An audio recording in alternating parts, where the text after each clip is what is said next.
My father took a sledgehammer to my future, and my mother held the door for him while he did it.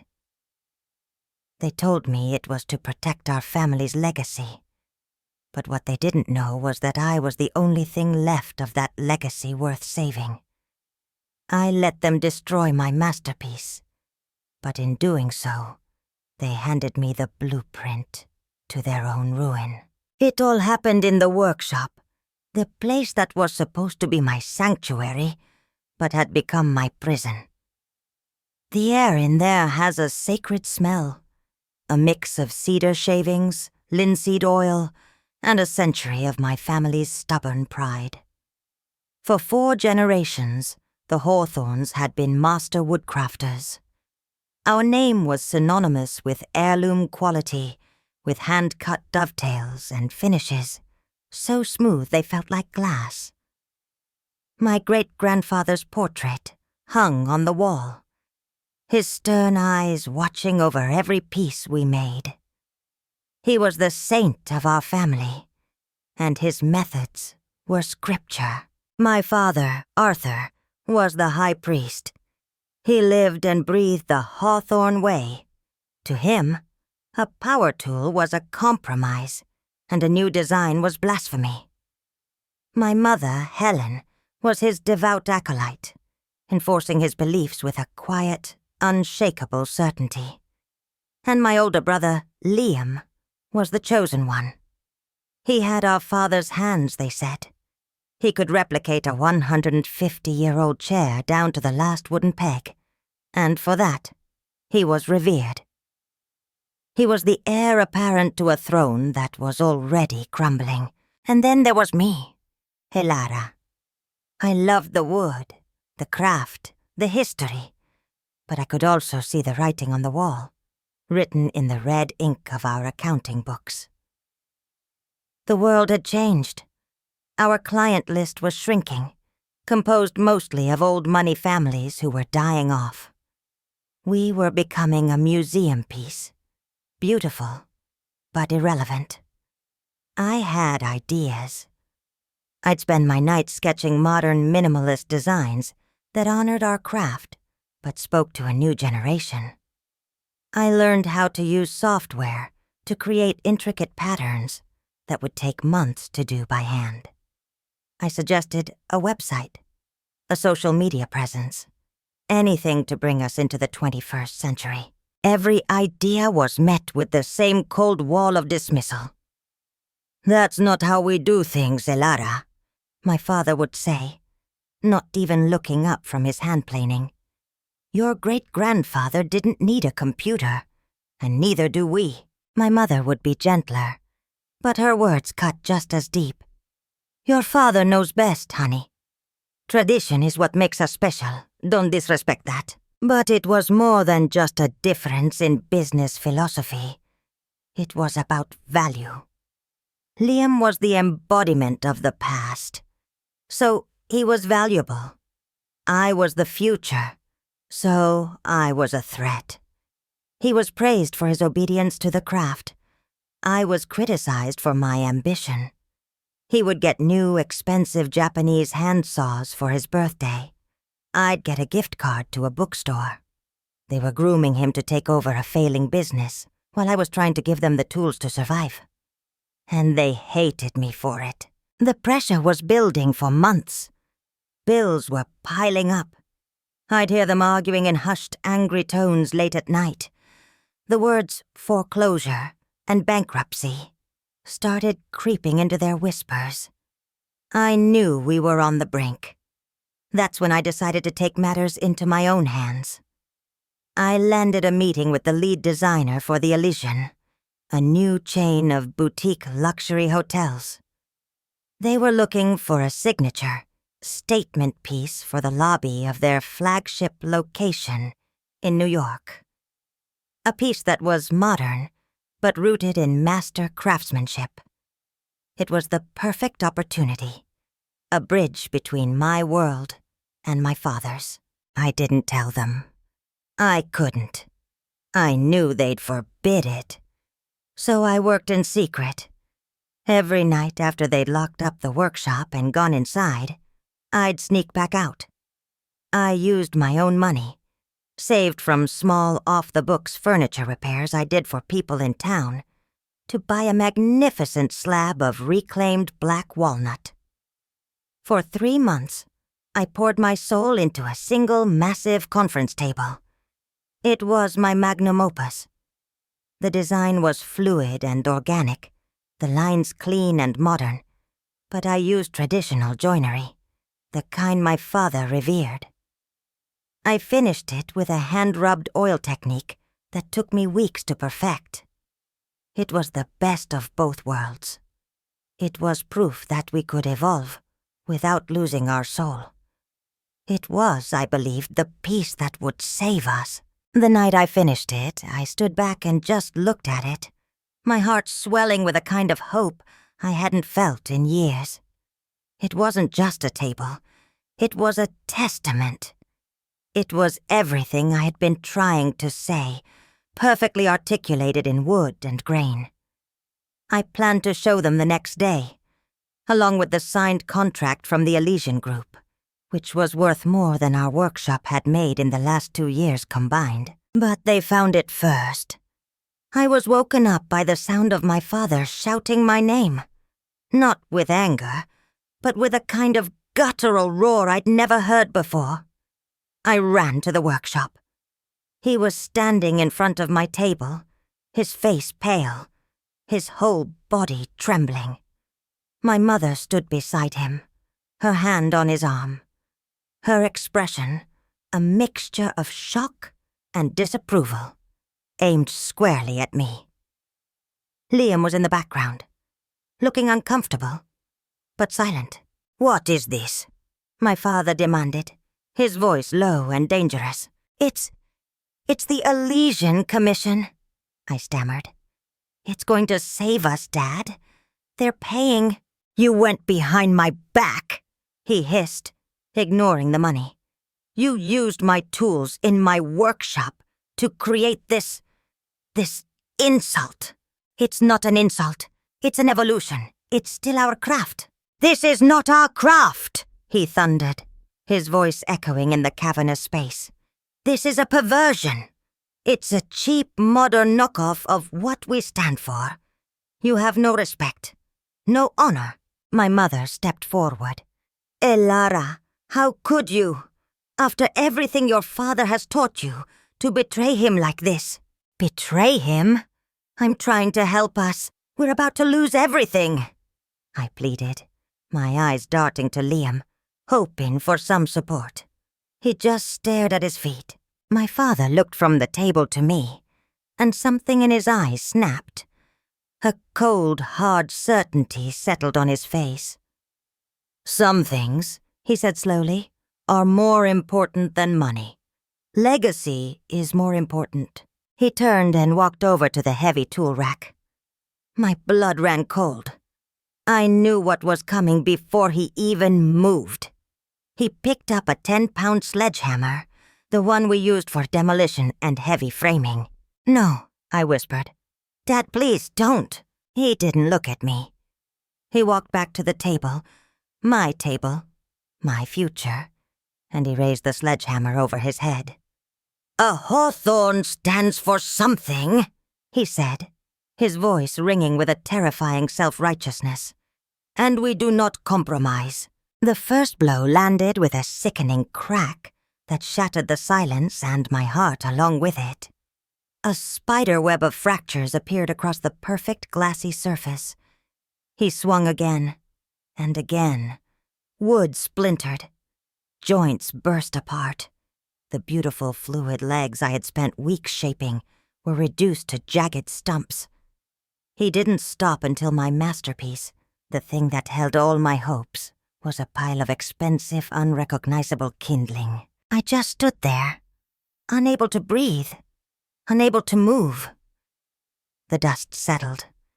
My father was breathing heavily, the hammer hanging loosely in his hand.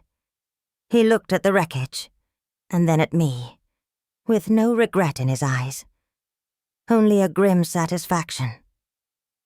"Let this be a lesson," he said. "The Hawthorne way is the only way." He dropped the hammer, turned, and walked out. My mother gave me one last look, a look not of sympathy, but of disappointment, as if I were the one who had done something monstrous. Then she followed him, closing the heavy workshop door behind her, leaving me alone with the ruins of my work and the deafening silence of their choice. That was the moment I knew I was truly alone. I wasn't just their unfavored child. I was a heretic in their church, and they had just excommunicated me in the most brutal way possible. In that silence, I made a promise to myself. They thought they had destroyed me. They had no idea they had just set me free. I didn't cry. The shock was too deep, a hollow space where my heart was supposed to be. I just stood there, staring at the wreckage.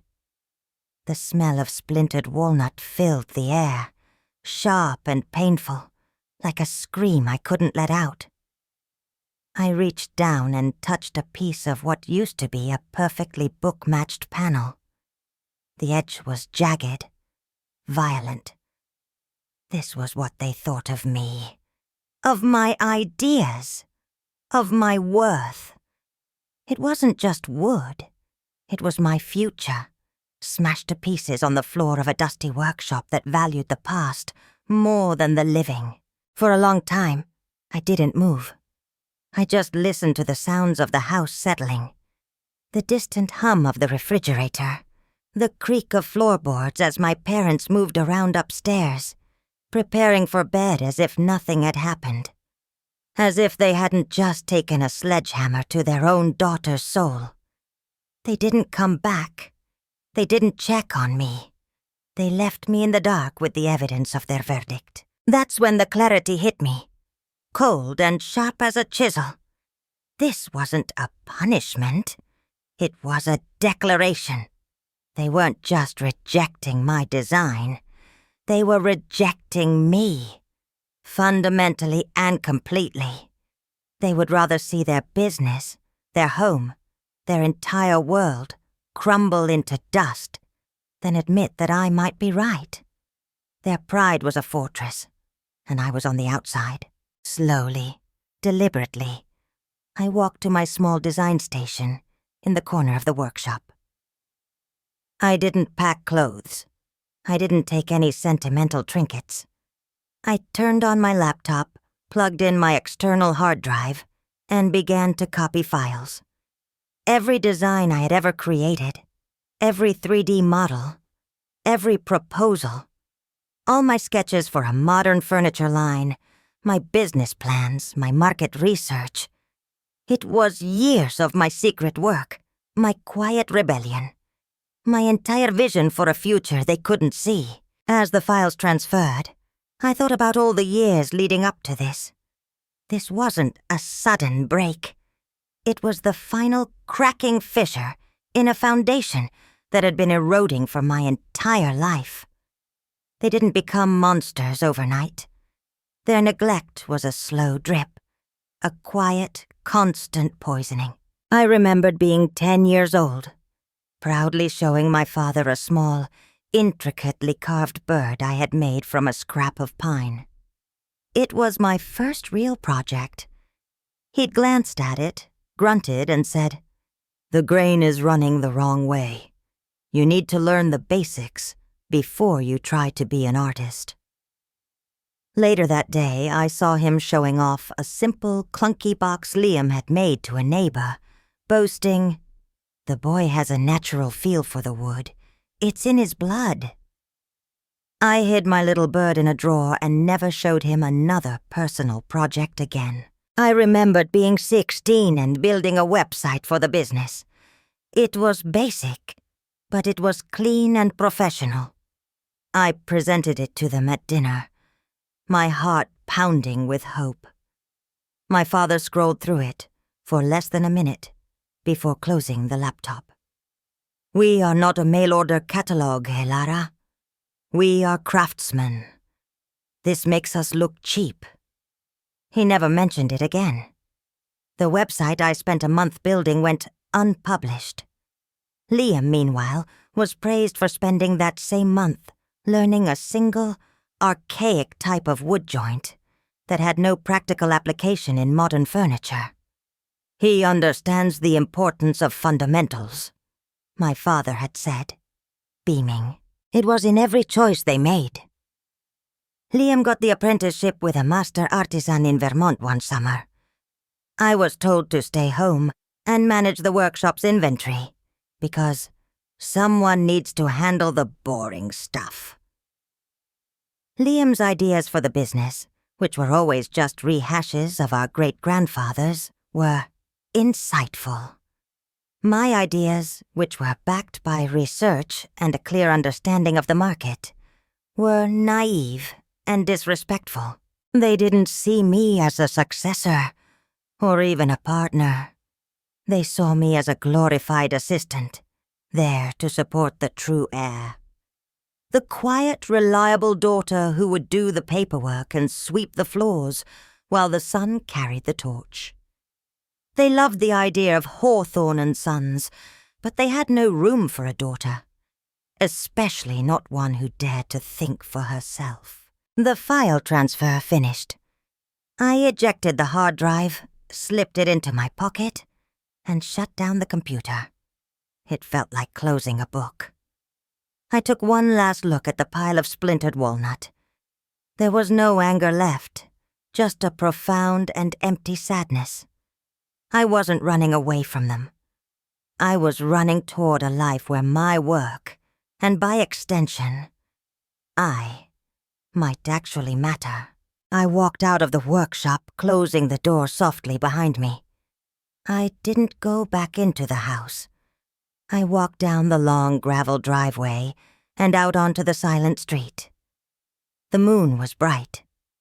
I pulled out my phone, my hand shaking slightly, and scrolled to a number I hadn't called in almost a year. Aunt June, my mother's younger sister. The family exile. June was a brilliant woodworker in her own right, maybe even more talented than my father. But her style was wild, artistic, unconventional. She wanted to inlay turquoise into her pieces and experiment with bent lamination. My father called her work gaudy and undisciplined. They had a massive falling out 15 years ago when she told him his refusal to evolve would be the death of the business. She was cast out for speaking the truth.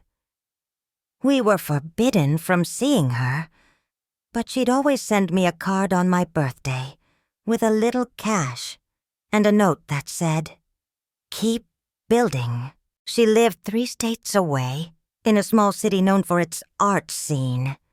I didn't know what I would say. I didn't have a plan. I just knew she was the only person in the world who might understand. The phone rang 3 times. I almost hung up. Then her voice, warm and a little sleepy. "Hello." "Aunt June?" I whispered, my own voice sounding foreign and thin. "It's Elara." There was a pause. Not of confusion, but of knowing. It was the kind of pause that braces for impact. "Oh, honey," she said, her voice instantly awake and alert. "What did he do?" And for the first time that night, the tears came. A single, hot tear rolled down my cheek. I couldn't speak, just let out a choked sob. "It's okay," she said, her voice steady and calm, a lifeline in the darkness. "You don't have to say anything. Where are you?" I told her I was walking away from the house. "Okay," she said, all business now. "There's a bus station downtown. Can you get there? The first Greyhound heading west leaves at 5:15 a.m. I'll buy your ticket online right now. It'll be waiting for you at the counter. Just show them your ID. I'll meet you on the other side. Elara, are you listening?" "Yes," I managed to say. "You're doing the right thing. she said, her voice firm, leaving no room for doubt. "You just hang on. I'm coming to get you." I ended the call and started walking toward the distant lights of the town center. Each step felt heavier than the last, but for the first time in my life, I felt like I was walking in the right direction. Away from the rubble, away from the ghosts of the past, toward the only family I had left. The bus ride was a 12-hour blur of stale air and rumbling vibration. I didn't sleep. I just stared out the window as the familiar green hills of my home state flattened into the wide, open plains of the Midwest. With every mile, I felt the weight of the workshop, of my father's anger and my mother's silent judgment begin to recede. It was still there, a dull ache in my chest, but it was no longer suffocating me. In my lap, I clutched my backpack. Inside was my laptop and the hard drive, my entire future contained in a small plastic rectangle. I didn't know what would happen when I got there. Aunt June lived in a small apartment, I knew that. She made a living selling her own unique furniture at art fairs and through a modest online shop. She wasn't rich. My parents always spoke of her with a kind of pity. "Poor June," my mother would say. "So much talent, but no discipline. She'll never be secure." Security to them was everything. It meant tradition, predictability, control. June had chosen freedom, and they saw it as failure. When the bus finally pulled into the terminal, I was stiff and exhausted. I stepped out into the bright, unfamiliar afternoon sun, my eyes scanning the small crowd of people waiting. And then I saw her. June looked older than I remembered, with more silver in her dark curly hair, but her eyes were the same, bright, intelligent, and kind. She was holding a cardboard sign that just said, "The Future." A watery smile touched my lips. She saw me and her face broke into a wide, warm grin. She dropped the sign and rushed forward, pulling me into a hug that felt more like home than my actual house ever had. She held me for a long moment, not saying anything, just letting me feel solid ground beneath my feet again. "You made it," she whispered into my hair. "I knew you would." June's apartment was exactly what I expected and everything I needed. It was a chaotic, beautiful mess. The main room served as her living space and studio. Unfinished projects leaned against walls, sketches were taped everywhere, and the whole place smelled wonderfully of sawdust and turpentine. It was small, cramped, and pulsing with creative energy. It was the opposite of my father's sterile museum-like workshop. It was alive. "It's not much," she said, seeing me look around, "but the landlord doesn't mind the noise." "It's perfect," I said, and I meant it. She didn't press me for the full story right away. She made me tea, ordered a pizza, and let me just exist. We talked about her work, the city, a new type of wood finish she was excited about. It was normal. It was easy. That night, she gave me her bed and took the lumpy couch without a second thought. I fell asleep under a quilt she had made, and for the first time in months, I didn't dream of splinters and failure. The next morning, sitting at her small kitchen table with the sun streaming in, I finally told her everything. I told her about the Elysian Commission, the secret work, the hope I had, and I told her about the sledgehammer. As I spoke, her expression hardened. The kindness in her eyes was replaced by a familiar, flinty anger. The same anger I'd heard in her voice on the phone all those years ago when she'd argued with my father. She wasn't angry at me. She was angry for me. When I was done, she was quiet for a long time, just stirring her coffee. "He did the same thing to me," she said softly. "Not with a sledgehammer. He was more subtle back then. I designed a set of chairs for a gallery in the city. They were different, asymmetrical. He told me they were an embarrassment to the family name, and that if I insisted on making such frivolous things, I couldn't do it under his roof. "So you left," I said. She nodded. "It was the hardest and best thing I ever did. He thought he was protecting the legacy, Elara. But he's not. He's embalming it. There's a difference." She looked at me, her gaze intense. "He chose the ghost of his father over his own daughter. And your mother let him. That's a choice they don't get to undo." Then I took out my laptop and the hard drive. I opened the files. I showed her everything. The table design. The plans for a modular shelving system. The concept for a direct-to-consumer online brand that would combine modern aesthetics with traditional quality. She leaned in, her eyes scanning the screen, widening with every click. She wasn't just looking. She was seeing. She saw the thought, the craft, the potential. After a few minutes, she sat back, a slow smile spreading across her face. "Oh, honey," she said, her voice filled with a wonder that made my throat tighten. "This isn't just a few designs. This is a company. A real one." "I thought so," I whispered. "But I don't have anything. No money, no workshop." "Yes, you do," she cut me off. "You have this." She tapped the laptop. "And you have me. We'll start small. I've got some space I rent in a co-op workshop downtown. It's not Hawthorne & Sons, but the tools are good. And I have some savings. Not a lot, but enough to get the materials for a prototype. June, I can't ask you to do that. That's your security." She laughed, a real hearty laugh. "Security? Elara, my security is in my hands and my head, not in a bank account. Your father never understood that.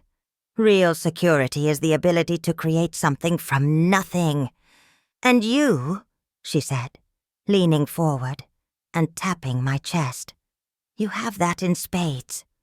They threw away a diamond because they only value stone. Their loss. That was the beginning. We spent the next few weeks in that shared workshop, a noisy, dusty space filled with other artists and craftspeople. It was a world away from the solemn silence of my father's domain. Here, people shared ideas, admired each other's work, offered advice. It was collaborative, not competitive. For the first time, I felt like I was part of a community. We decided to build the table first. My signature piece, a declaration of intent. June helped me source an even more beautiful piece of walnut. And as we worked, she wasn't just a helper. She was a mentor. She showed me techniques I'd never seen, ways of looking at the wood, of listening to what it wanted to be. She respected my vision completely, but she pushed me to make it even better. There were moments of despair, times when a joint wouldn't fit perfectly, or the finish wasn't quite right. Times when I would see my father's face in my mind, hear his voice telling me I was doing it wrong. In those moments, June would just put a hand on my shoulder and say, "That's his ghost talking, not the wood. You listen to the wood." 2 months after I arrived, the table was finished. It was better than the first one. Stronger, more refined. It stood in the center of our small workspace, radiating a quiet, powerful confidence. My confidence. June took professional photos of it. We used my business plan and her eye for marketing to build a sleek, minimalist website. We didn't call it Hawthorne. I wanted a new name. A name free from the weight of the past. We called it Vespera, for the evening star, the first one you see. A new light in the darkness. We sent the portfolio, including photos of the new table, back to the Elysian group.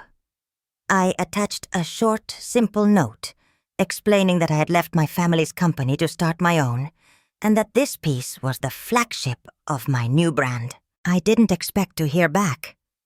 I thought that ship had sailed, but a week later, an email landed in my inbox. It was from the lead designer. "Ms. Thorne," it began. I had shortened my name, another small cut from the past. "This is, without a doubt, one of the most stunning pieces of modern woodworking I have seen in my career.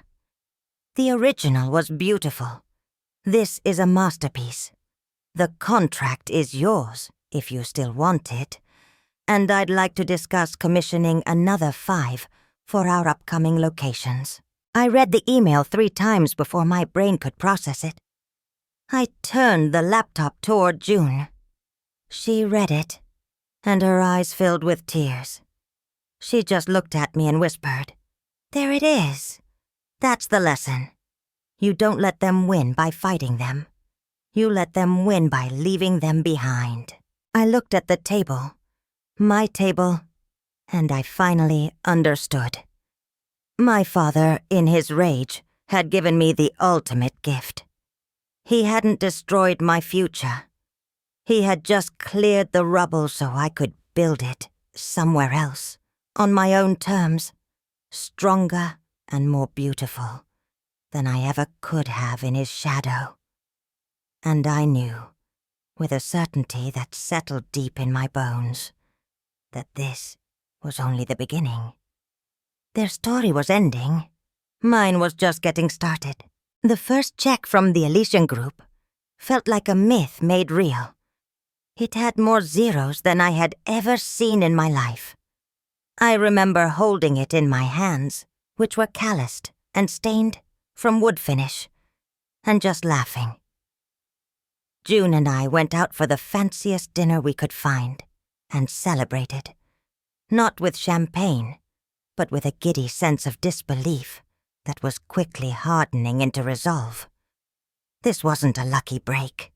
It was a proof of concept. The first thing I did was pay June back for everything, with interest. She tried to refuse, but I wouldn't let her. "This is a business, June," I told her, sliding the check across the table. "You're my partner, and this is your dividend." The look on her face, a mix of pride and shock, was worth more than the money itself. With the rest of the capital, we didn't buy flashy things. We invested. We leased our own workshop, a big airy space with high ceilings and great natural light. We bought state-of-the-art equipment, the kind I had only dreamed of, marrying it with the classic hand tools June and I both cherished.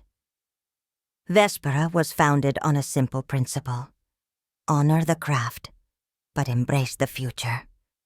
It was the philosophy my father had rejected, and it was about to make us a fortune. The Elysian table became our calling card. It was featured in design magazines and architectural blogs. Suddenly, Vespera was the name on everyone's lips in the high-end design world. We weren't just furniture makers. We were artists. The orders started pouring in. Tech billionaires from Silicon Valley wanting bespoke office furniture. Famous architects needing unique pieces for their minimalist mansions. Other luxury brands wanting to collaborate. It was overwhelming, terrifying, and exhilarating. I hired a small dedicated team of young craftspeople, men and women who, like me, were passionate about the craft, but frustrated with the old guard. Our workshop became a hub of innovation. We were a team, not a dynasty. Good ideas were celebrated, no matter who they came from. Throughout all this, I never once looked back. I didn't check my parents' non-existent website. I didn't have social media, so I couldn't stumble upon news of them. I changed my number. As far as I was concerned, the Hawthorns of my past had ceased to exist. They were the ghosts June talked about.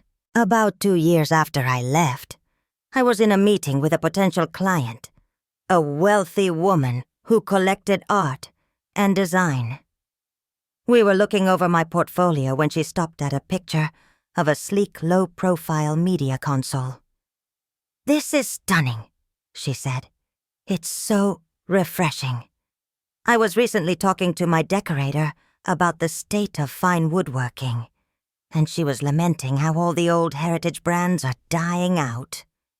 She mentioned one, Hawthorne, I think. Said their work used to be the gold standard, but they just couldn't keep up. Apparently, they went out of business last year. Such a shame." She said it so casually, a piece of industry gossip. For her, it was an abstract thought. For me, it was a thunderclap. I managed to hold my composure, nodding thoughtfully. "Yes, it happens," I said, my voice steady. "It's hard for some to adapt." But inside I wasn't celebrating. It wasn't a feeling of victory. It was a strange, hollow echo. They had done it. They had driven their own legacy into the ground, clinging to their pride until the very end. They had chosen to fail, rather than to change. The irony was so thick, I could taste it. The very thing my father destroyed my table to prevent, the dilution of the Hawthorne name, he had accomplished himself by allowing it to fade into nothing. Life went on. Vespera grew. I made a point of taking care of June. I bought her a beautiful house with a massive sun-drenched studio in the back. I funded her personal art projects, the wild, beautiful pieces my father had once mocked. One of them, a stunning sculpture of laminated zebra wood and polished steel, won a major national art prize. The day the news came, she just looked at me, her eyes wet, and said, "He never would have let me make this." "I know," I said. "That's why we had to leave." The real confrontation came 5 years after I left. It was unexpected. I was giving a keynote speech at a major design conference in Chicago. I was on stage, talking about the importance of innovation in heritage crafts, telling a sanitized version of my story about leaving a traditional environment to forge my own path. As I finished, the applause was deafening. I felt a surge of pride, of accomplishment. This was real. I had built this. Afterward, as I was shaking hands and talking to attendees, a conference organizer approached me, looking flustered. "Miss Thorne," she said quietly, "there are some people here to see you. They say they're your family." My blood ran cold. I turned, and there they were, standing near the back of the hall, looking utterly out of place. My father, Arthur, and my mother, Helen. I hadn't seen them in half a decade, and the change was shocking. My father's proud posture was gone, replaced by a weary slump. His suit was dated and a little too loose, his face gaunt. My mother looked smaller, faded, her hands nervously clutching an old handbag, and behind them, looking deeply uncomfortable, was Liam. My first instinct was to turn and walk away. But then, I looked at them again and felt nothing. The fear was gone. The anger was gone. All that was left was a strange, distant curiosity. I excused myself and walked toward them. The small crowd around them parted, sensing the tension. "Elara," my mother said, her voice a fragile whisper. She took a step forward, as if to hug me, but stopped when I didn't move. "What are you doing here?" I asked. My voice was calm, level. It wasn't the voice of their daughter. It was the voice of a CEO. "We saw the article about you in the Tribune," my father said, his voice raspy.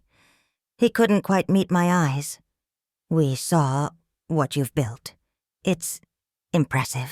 "We're so proud of you," my mother added, the words sounding hollow and rehearsed. I almost laughed. "Proud? You're proud now? You weren't proud when I had the idea that started all of this. You were disgusted." Liam finally spoke up, his voice low. "We made a mistake, Elara. Dad was under a lot of pressure." "A mistake?" I said, finally looking at him. "Liam, you stood there. You watched him do it. You watched him smash my work, our only hope, to dust. Was that a mistake? Or was it just easier for you to let it happen?" He flinched and looked away, shamefaced. "We lost everything," my father said, the words tumbling out in a rush. "The workshop, the house, everything. It's all gone. We were hoping, seeing how well you're doing," my mother began, her voice trailing off as she looked around at the opulent conference hall. The implication was clear, and that's when I understood. This wasn't an apology. This was a business proposal. They weren't here to mend bridges. They were here with a handout. They had come to the daughter they disowned, the one whose future they destroyed, to ask for a bailout. The sheer audacity of it was breathtaking. I looked from my father's desperate face to my mother's pleading eyes. I saw the ruins of their pride. They hadn't come to me because they loved me. They'd come because they had no one else to turn to. "Let me make sure I understand," I said, my voice dropping into a quiet, dangerous calm. "You came here today to ask me for money." My father straightened up, a flicker of his old pride returning. "We're not asking for a handout. We're asking you to help us rebuild the family legacy. Hawthorne and Sons. With your resources, we could bring it back." I stared at him. The delusion was so complete, so absolute, it was almost pitiable. He still didn't get it. He was standing in the middle of my success, a success built on everything he rejected, and was asking me to abandon it to resurrect his failure. "The Hawthorne legacy?" I said. And this time I did laugh, a short, sharp, humorless sound. "You think that's what's important? You stood in your workshop 5 years ago, and you told me that legacy was more important than money, more important than success, more important than me. You chose a ghost over your own child." I took a step closer, lowering my voice so only they could hear. "You didn't just smash a table, Dad. You smashed the last chance you had. The legacy isn't in a name or a dusty old workshop. It was in the new ideas. It was in the future. It was in me. And you threw it away." I turned to my mother. "And you. You held his coat. You told me to respect him. You chose your husband's pride over your daughter's survival. How dare you come here and talk to me about pride?" They were speechless. Their faces were pale masks of shock and dawning horror. They were finally realizing that the power dynamic had irrevocably shifted. They had no leverage here.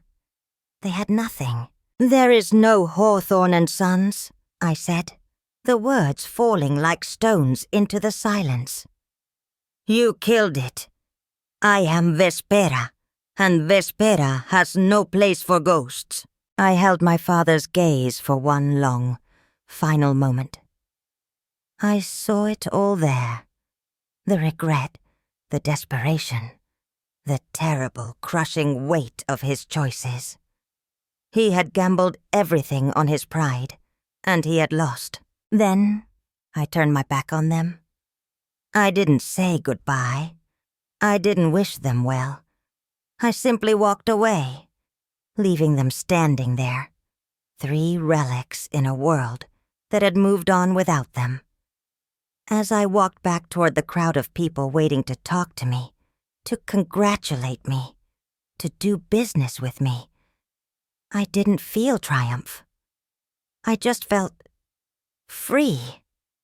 The final chain had been broken. Their story was over, and mine was ready for its next chapter.